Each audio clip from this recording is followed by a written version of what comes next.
Juliet here. I am going to do something that I haven't posted on YouTube before. I'm going to talk about crafts.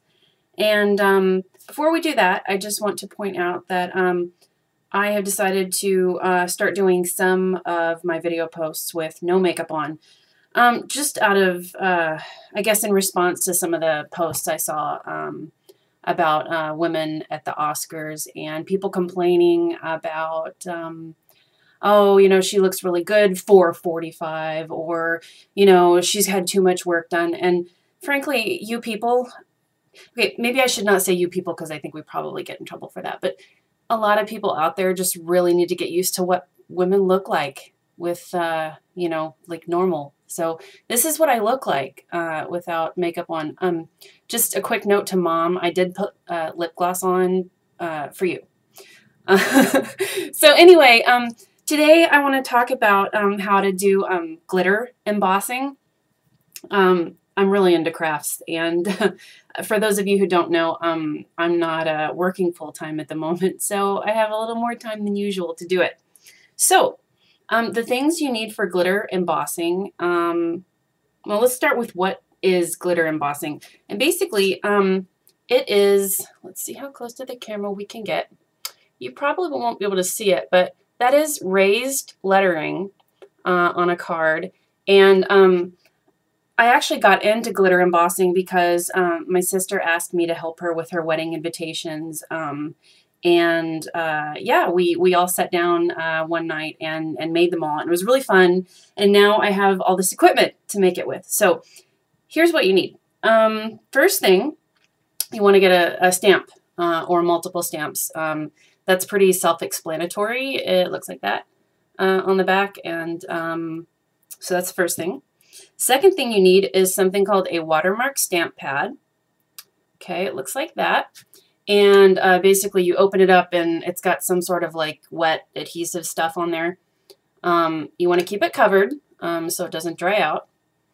And then the next thing you need is you want something called embossing powder. This is Queen's Gold Royal Satin Embossing Powder.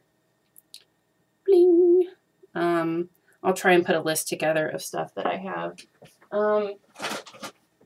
The alternate that we got was a Tencel embossing powder.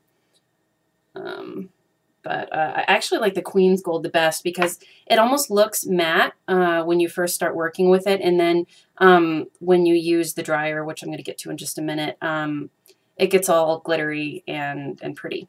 And okay, so the final thing you need is this little tool right here. And yeah, you know, I asked the lady at the store if you could use a hairdryer, and she says no, but I technically think you probably could. So it just, you turn it on, just like a hairdryer, and you have to be careful because this end is hot. This was probably the most expensive thing, but I got suckered into it because we were doing this stuff for my sister, and I would do anything for her. So, and then the last thing you need is just something to put it on. So, okay, we're going to go down here to my little work area. And you see my shirt? I got that because it looks like Lola, but it's got a little mouse, and it's kind of like Jabba the Hutt kind of thing. So, all right, first thing you do is you take your piece of paper. You take your stamp. You stamp it on the paper. I think we all pretty much learned how to do that in school. And you're not going to see anything because it's invisible. Okay, next step, you take your glitter. And you put a liberal amount on there. All right. You fold it in half, get rid of the excess. Okay. All right. Then I like to turn it over and give it a little tap so that any of the excess is not going to stay on there. Okay, so the next step, I would suggest maybe not doing this on your surface. I'm going to do it on my surface so that you guys can see it. But when you go to dry it and you've got like other glitter on there, it's probably going to fly off. But my apartment is a mess and I need to vacuum anyway. So, yeah, so this is the next step. I'm going to see how.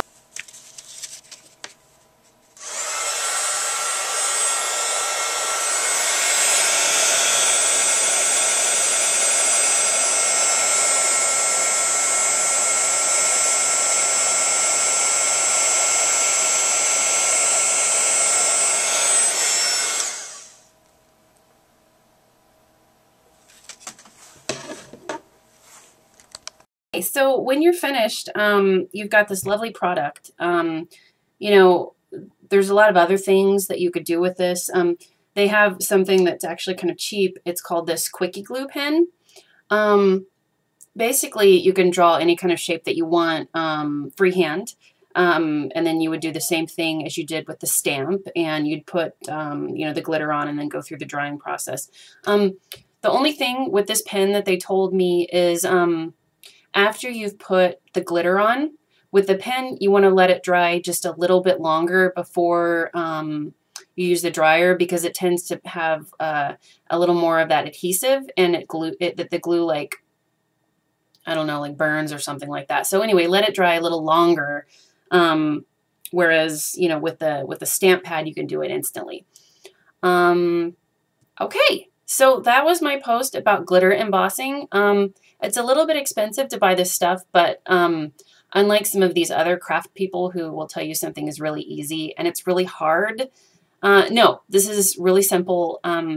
A kid could do it. Yeah, they would get glitter everywhere, but you know what? So did I. So yeah, I can look forward to having glitter in places for a few days. Other than that, if you're not aware, I do make crafts. I do cat blankets. Other people call them baby blankets. I crochet. I also paint spoon paintings. So for any of my room fans, look on my website for how to find that stuff. And I can't promise I'll do another video like this soon, but I do promise I will do another video soon. Okay, bye.